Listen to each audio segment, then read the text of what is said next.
नमस्कार। आप सभी का एक बार फिर से स्वागत है इस YouTube channel A to Z information में।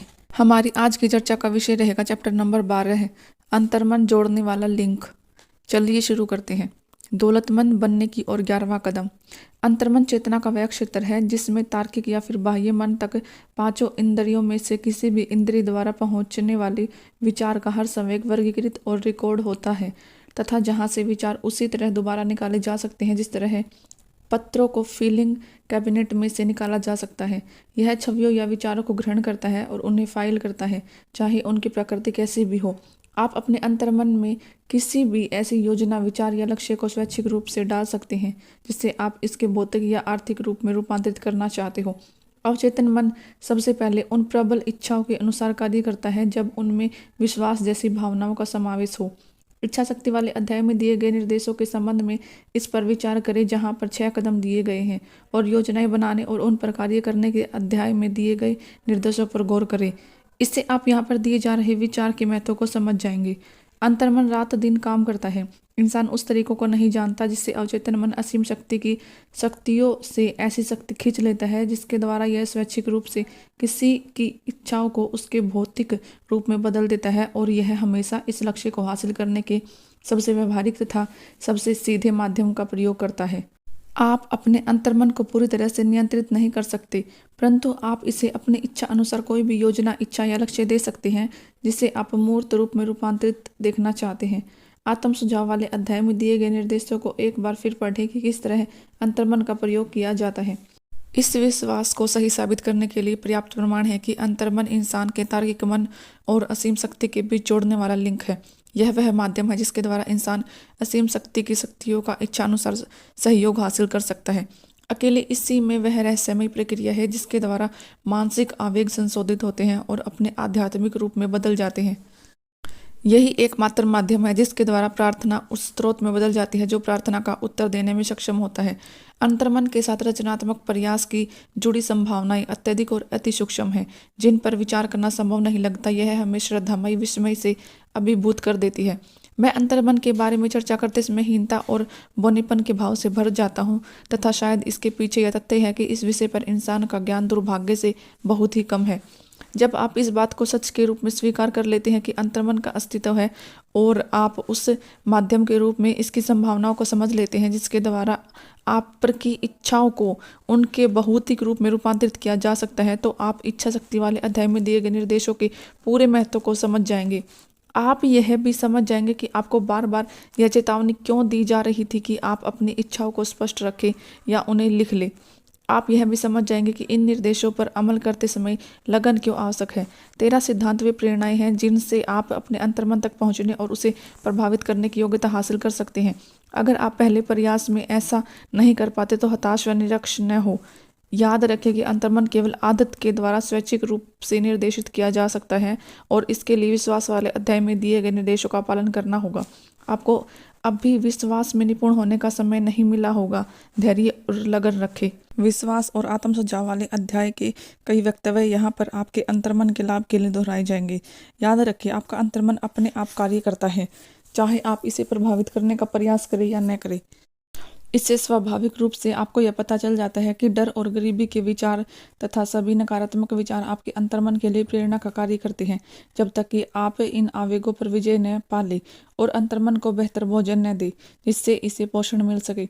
अंतर्मन खाली नहीं बैठता। अगर आप इच्छाओं को अपने अंतर्मन में बोने में असफल रहते हैं तो यह उन विचारों के अनुसार कार्य करेगा जो इस तक आपकी लापरवाही के परिणाम स्वरूप पहुंचते हैं। हमने पहले ही स्पष्ट कर दिया है कि नकारात्मक और सकारात्मक दोनों ही तरह के विचार लगातार अंतर्मन तक पहुंच रहे हैं, जो उन 4 स्रोतों में पहुंच रहे हैं जिनका जिक्र हमने सेक्स रूपांतरण वाले अध्याय में किया है। अभी के लिए इतना ही पर्याप्त है कि आप यह याद रखें कि आप हर दिन इस तरह जी रहे हैं कि आपको यह पता ही नहीं है कि आपके अंतर्मन तक किस तरह के विचार पहुंच रहे हैं। इनमें से कुछ विचार नकारात्मक है तो कुछ सकारात्मक है। आप नकारात्मक विचारों के प्रवाह को रोकने की कोशिश करने में संलग्न हैं ताकि आप इच्छा के सकारात्मक संवेग की मदद से अपने अंतर्मन को प्रभावित कर सके। जब आप ऐसा कर लेते हैं तो आपके पास वह कुंजी होगी जो आपके अंतर्मन का द्वार खोल देगी। यही नहीं, आप उस द्वार को पूरी तरह नियंत्रित कर सकेंगे ताकि कोई अवांछित विचार आपके अंतर्मन को प्रभावित न कर सके। इंसान जो कुछ भी बनता है वह विचार के रूप में शुरू होता है। इंसान कोई भी ऐसी चीज नहीं बना सकता जिसके बारे में उसके अपने विचार में कल्पना न की हो। कल्पनाशीलता की मदद के द्वारा विचार योजनाओं के रूप में इकट्ठे होते हैं। नियंत्रण में रहने पर कल्पनाशीलता का प्रयोग योजनाएं या लक्ष्य बनाने के लिए भी किया जा सकता है, जो किसी को अपने चुने हुए व्यवसाय या काम में सफलता दिलाती है। सभी विचार जिनका उद्देश्य भौतिक रूप में रूपांतरण हो और जिन्हें स्वैच्छिक रूप से अंतर्मन में बोया जाए, कल्पनाशीलता के माध्यम से गुजरने चाहिए और उनमें विश्वास का मिश्रण होना चाहिए। योजना या उद्देश्य में विश्वास मिश्रण जो अंतर्मन के समक्ष प्रस्तुत की गई हो, केवल कल्पनाशीलता के द्वारा किया जा सकता है। इन वक्तव्यों में आपने समझ लिया होगा कि अंतर्मन के स्वैच्छिक प्रयोग के लिए सभी सिद्धांतों के संयोजन तथा प्रयोग की आवश्यकता होती है। 19वीं और 20वीं सदी के एक प्रसिद्ध कवि और पत्रकार एला व्हीलर इलेक्स ने अंतर्मन की शक्ति के बारे में लिखा है। तुम्हें नहीं पता एक विचार क्या कुछ कर सकता है। तुमसे घृणा भी करा सकता है और मोहब्बत भी दिला सकता है। विचार वह तत्व है जिसमें हवादार पंख हैं और वे बड़ी गति से चलते हैं। वे ब्रह्मांड के नियम को पूर्णतः अनुसरण करते हैं। यह अपनी तरह का इकलौता तत्व है। वह सब अपनी जिंदगी में वापस आता है जो भी आपके मन से गुजरता है। श्रीमती विलकॉक्स को यह बात अच्छी तरह से पता थी, जो विचार व्यक्ति के मन से होकर गुजरता है वह अंतर्मन में ठहर जाता है, तो वह एक चुंबक की भांति काम करने लगता है और वे विचार भौतिक रूप में जरूर रूपांतरित होंगे। विचार वे तत्व हैं जिनकी ऊर्जा को हम भौतिक रूप में रूपांतरित कर सकते हैं। मन के तार्किक हिस्से में मौजूद विचारों की तुलना में अंतर्मन उन विचार संवेगों से अधिक प्रभावित होता है और उन्हें अच्छी तरह ग्रहण करता है जिनमें भावना या भाव मिश्रित होते हैं। दरअसल इस सिद्धांत के समर्थन में काफी प्रमाण है कि केवल भावनात्मक विचार ही अंतर्मन पर सक्रिय प्रभाव डाल पाते हैं। यह एक सुपरिचित तथ्य है कि भावना अधिकांश लोगों पर शासन करती है। अगर यह सच है कि अंतर्मन भाव से मिश्रित विचार संवेगों से अधिक जल्दी प्रभावित होता और उन पर अधिक तीव्र प्रक्रिया करता है, तो अधिक महत्वपूर्ण भाव से परिचित होना अनिवार्य है। कुल 7 प्रमुख सकारात्मक भाव हैं और 7 ही प्रमुख नकारात्मक भाव हैं। नकारात्मक भाव अपने आप ही विचार संवेगों में चले जाते हैं और इस तरह अंतर्मन में प्रवेश कर पाते हैं। सकारात्मक भाव को आत्म सुझाव के सिद्धांत द्वारा आपको अपने अवचेतन मन में विचार संवेगों के माध्यम से पहुंचाना होता है। यह भाव या भाव संवेग ब्रेड में खमीर की तरह होते हैं, क्योंकि उनमें एक्शन का तत्व होता है जो विचार संवेगों को निष्क्रिय से सक्रिय अवस्था में रूपांतरित कर देता है। इस कारण हम यह समझ सकते हैं कि भाव मिश्रित विचार उन विचारों की तुलना में अधिक शक्तिशाली क्यों होते हैं जो सिर्फ ठंडे तर्क से प्रेरित होते हैं। आप अपने अंतर्मन के आंतरिक श्रोताओं को प्रभावित और नियंत्रित करने की तैयारी कर रहे हैं ताकि आप इसे धन की इच्छा सौंप सके जिसे आप इसके आर्थिक रूप में रूपांतरित करना चाहते हैं। इसलिए यह अनिवार्य है कि आप उस तरीकों को समझ लें जिसके द्वारा इस आंतरिक दर्शक समूह तक पहुंचा जाए। आपको इसकी भाषा बोलनी होगी, अन्यथा यह आपकी बातों पर ध्यान नहीं देगा। इसे जो भाषा सबसे अच्छी तरह समझ में आती है वह है भावना या भावों की भाषा। इसलिए आइए हम यहाँ 7 प्रमुख सकारात्मक भावों और 7 प्रमुख नकारात्मक भावों का वर्णन करें ताकि अपने अंतर्मन को निर्देश देते समय आप सकारात्मक भावों का अधिक प्रयोग कर पाए और नकारात्मक भाव से बच सके। 7 प्रमुख सकारात्मक भाव: इच्छा का भाव, विश्वास का भाव, प्रेम का भाव, सेक्स का भाव, उत्साह का भाव, रोमांस का भाव, आशा का भाव। अन्य सकारात्मक भाव भी हैं, परंतु सबसे प्रबल 7 भाव यही हैं और यही वे भाव हैं जिनका प्रयोग आमतौर पर रचनात्मक प्रयास में किया जाता है। इन 7 भाव में महारत हासिल कर ले और बाकी के सकारात्मक भाव आपके इशारों पर चलेंगे जब आपको उनकी आवश्यकता होगी। इस संबंध में याद रखें कि आप ऐसी पुस्तक पढ़ रहे हैं जिनका उद्देश्य आपके मन में सकारात्मक भाव भरकर आप में धन की चेतना विकसित करने में मदद करता है। 7 प्रमुख नकारात्मक भाव: डर का भाव, ईर्ष्या का भाव, घृणा का भाव, प्रतिशोध का भाव, अंधविश्वास का भाव, क्रोध का भाव। सकारात्मक और नकारात्मक भाव मस्तिष्क में एक समय में एक साथ नहीं रह सकते, या तो एक अधिक प्रबल होगा या फिर दूसरा। यही आपकी जिम्मेदारी है कि आप ये सुनिश्चित कर ले कि सकारात्मक भाव आपके मन को प्रबलता से प्रभावित करे। यह आदत का नियम आपकी सहायता करेगा। सकारात्मक भावों को अमल में लाने और उनका प्रयोग करने की आदत डाल ले। अंततः वे आपके मन को पूरी तरह से भर देंगे और नकारात्मक भाव को इसमें प्रवेश ही नहीं करने देंगे।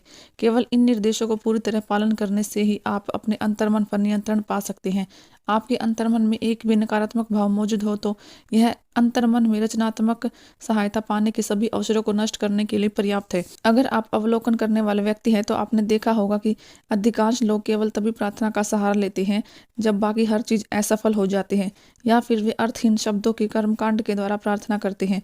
और चूंकि यह एक तथ्य है कि अधिकांश लोग केवल तभी प्रार्थना करते हैं जब उन्हें बाकी सभी तरफ से असफलता मिलती है, तो प्रार्थना करते समय उनके मन डर और शंका से भरे होते हैं।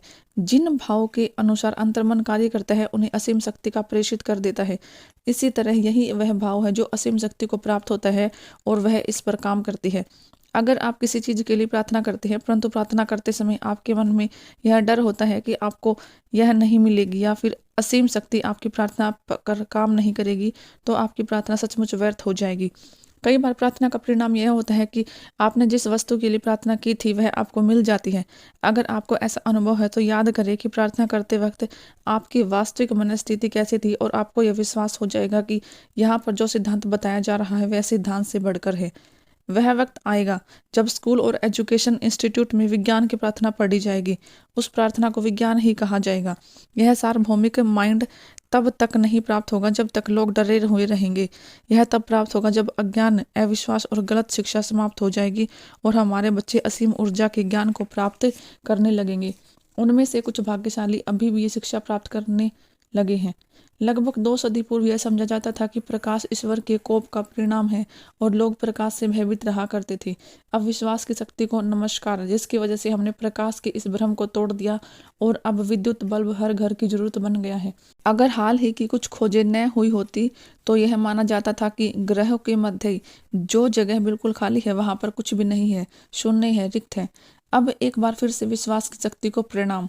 अब हमें लगने लग गया है कि ग्रह के मध्य जो स्थान है वह बिल्कुल रिक्त या शून्य नहीं है, बल्कि वहां पर कंपन, ऊर्जा, विचार, वाइब्रेशन भरा पड़ा है, जिसकी वजह से एक इंसान का दिमाग दूसरे इंसान के दिमाग से कनेक्ट कर लेता है।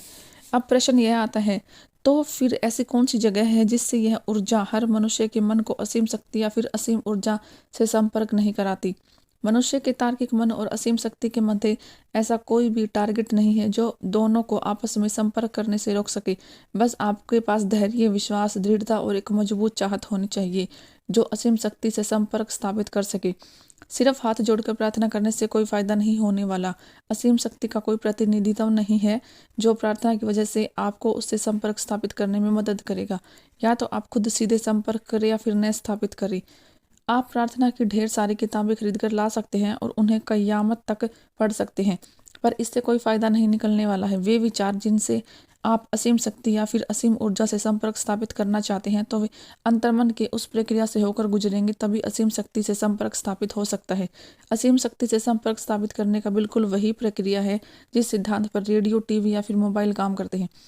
कोई ऑडियो या फिर वीडियो तब तक नहीं सुनाई या दिखाई दे सकता जब तक कि वह बढ़कर या फिर घटकर उस आवृत्ति में नहीं पहुंच जाती जिसे इंसान सुन या देख सकता है। सिर्फ इसी आवृत्ति में वीडियो देख या सुन सकते हैं। भेजने वाला स्टेशन आवृत्ति को पकड़ता है और उसे कई गुना बढ़ा देता है जिससे वह ईश्वर से संपर्क स्थापित कर सके। इस बदलाव के बाद ईश्वर उन आवृत्तियों को ग्रहण करने वाले स्टेशन में भेज देता है। ग्रहण करने वाला स्टेशन तुरंत उस आवृत्ति को घटाकर भेजता है जिसमें मनुष्य की आंखें देख व कान सुन सके। ठीक वैसे ही अंतर्मन विचारों को लेता है और उसे असीम शक्ति के पास भेज देता है ताकि असीम शक्ति उस ऊर्जा को उस भौतिक रूप में रूपांतरित कर सके जो मनुष्य के सामने दिखाई दे सके और वह महसूस कर सके। आप इसे ढंग से समझे कि सिर्फ प्रार्थना आपको सफलता की ओर नहीं ले जा सकती। इससे पहले कि आपकी प्रार्थना असीम ऊर्जा के पास पहुंचे, आपका अंतर्मन उस मनस्थिति में होना चाहिए जिससे वह असीम शक्ति से संपर्क स्थापित कर सके। विश्वास ही एक ऐसी एजेंसी है जो मन को आध्यात्मिक प्रकृति देता है। विश्वास और डर दोनों एक दूसरे के दुश्मन हैं। अगर एक है तो दूसरा नहीं हो सकता। धन्यवाद। इस ऑडियो बुक को सुनने के लिए आपका बहुत बहुत धन्यवाद।